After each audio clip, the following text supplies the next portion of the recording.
Okay, let's continue about the orthogonal. So we can see that those line A, B, and C, D, both line are orthogonal to each other.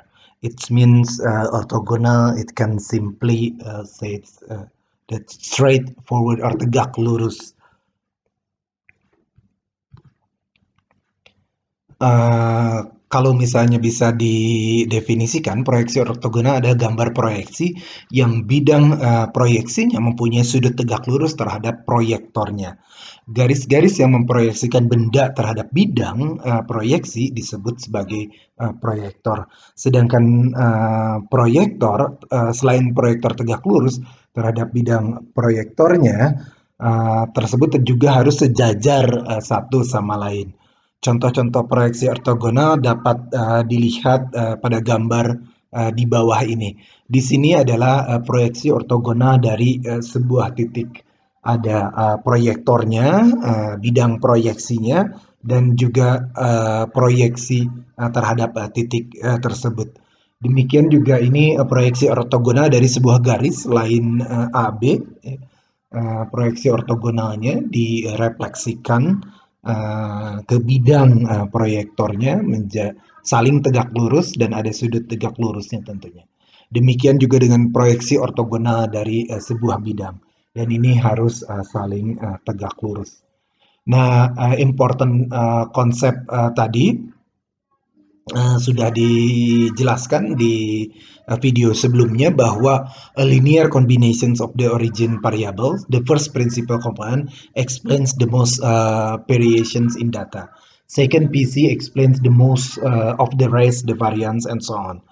Eigenfaktor di sini ada istilah baru yaitu the coefficients original variable used to construct vector. Eigenfaktor ini ingat bahwa koefisien yang ada di original variable yang digunakan untuk mengkonstruksi dari faktor-faktor tersebut. Yang berikutnya adalah eigenvalue, corresponding scalar value of each eigenfactor untuk linear transformations. Jadi eigenvalue itu sebetulnya linear transformations dari value eigenvector yang sudah ada sebelumnya menunjukkan koefisien dari original untuk konstruk faktor-faktor PCA-nya tadi.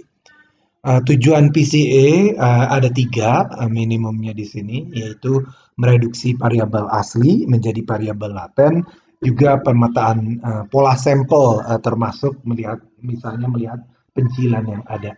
Yang berikutnya tujuan PCA adalah visualisasi korelasi dari antar variabel.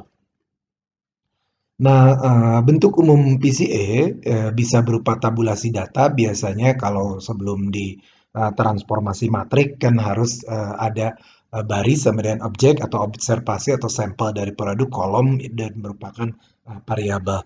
Matriks data X untuk PCA biasanya digambarkan seperti ini.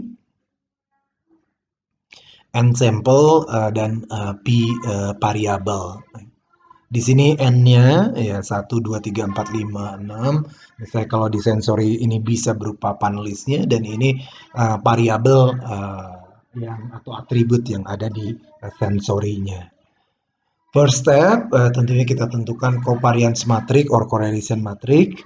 Identifikasikan mana prinsipal komponen PC1, PC2, dan PC3.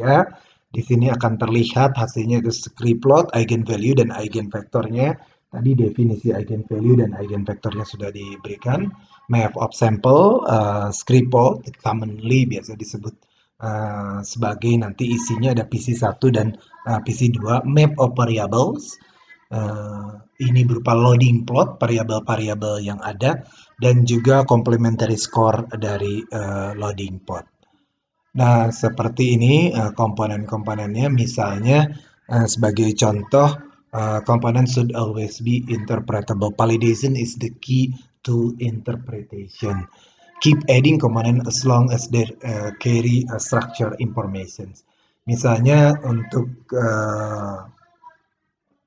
PC1 memberikan model 50%, tandanya residual juga 50%. PC2 75%, ini maksudnya bisa digambarkan PC1 plus PC2 ya, bahwa di sini 75% PC1 plus PC2, tandanya sisa residualnya tinggal 25% lagi. PC3 ditambahkan lagi, tentunya dari PC1, PC2, PC3 model 90% dan residualnya berarti tinggal 10% lagi. Prinsipal projections dari PCA, misalnya maximum variation direction, PC1 ini menjelaskan central axis linear dari data 3 dimensi. New variant follows directions of maximum variance tadi ya, memberikan informasi terbesar tadi yang adanya di PC1.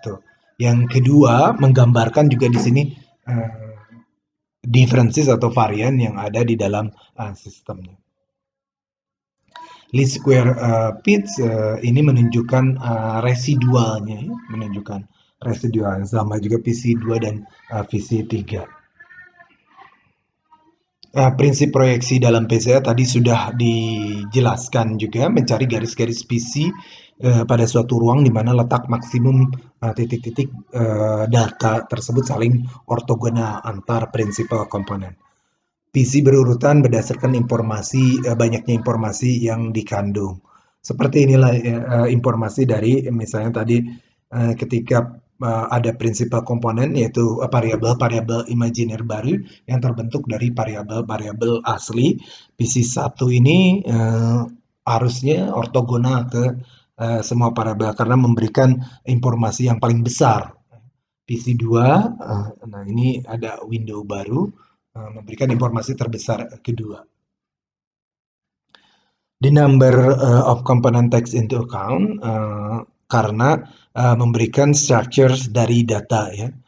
Scores tadi, the score plot show how the data distributed, sample pattern, grouping, similarities, and differences can be studied in the score. Loading plot is useful to understand the correlation between the variable. Biplot is to explain the distribution of sample. In the score plot, you need to use the information from the loading plot. You can plot both in the same window. Ya, kalau singkatnya tadi fungsinya biplot, scree plot ini eigenvalue dari setiap PC. Score plot ini pola sampelnya bagaimana. Loading plot hubungan antar variabel atau parameter yang ada di loading plot. Biplot gabungan score plot dan loading plot. Nah ini juga kalau misalnya ingin lebih tahu lagi details apa itu loading. Loading adalah korelasi antara variabel asli dan variabel baru. Loading memberikan indikasi variabel original mana yang sangat penting atau mempengaruhi pembentukan variabel baru.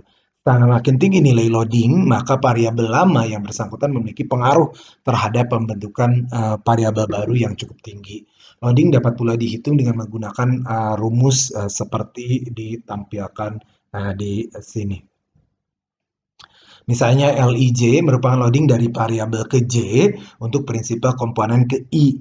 WIJ adalah bobot dari variabel ke J terhadap prinsipal komponen ke I. Nilai eigen dari prinsipal komponen ke I dan SJ adalah standar deviasi dari variabel ke J. Mungkin muncul beberapa pertanyaan, hal-hal yang berhubungan dengan PCA. Adakah efek dari tipe data, misal mean corrected atau data yang telah distandarkan terhadap PCA? Apakah PCA mempunyai merupakan teknik yang memadai? Berapakah jumlah prinsipal komponen yang harus dipilih? Bagaimana menginterpretasikan PCA dan bagaimana penggunaan dari prinsipal komponen score? Nah, ini jawaban-jawaban terhadap pertanyaan tadi, misalnya adakah efek dari tipe data, misalnya apakah mean corrected atau data yang telah distandarkan terhadap PCA. Secara umum bobot yang dibebankan diberikan pada sebuah variabel dipengaruhi oleh varians relatif dari variabel karena itu data seharusnya distandarkan atau varians untuk setiap variabel menjadi sama, yaitu 1. Namun demikian, pilihan antara memproses data awal dengan corrected atau data distandarkan juga tergantung pada faktor-faktor lain. Sebagai contoh, jika tidak ada alasan untuk memaksa seorang pengambil keputusan menganggap sebuah variabel lebih penting daripada variabel yang lain, maka analisa akan lebih baik jika kita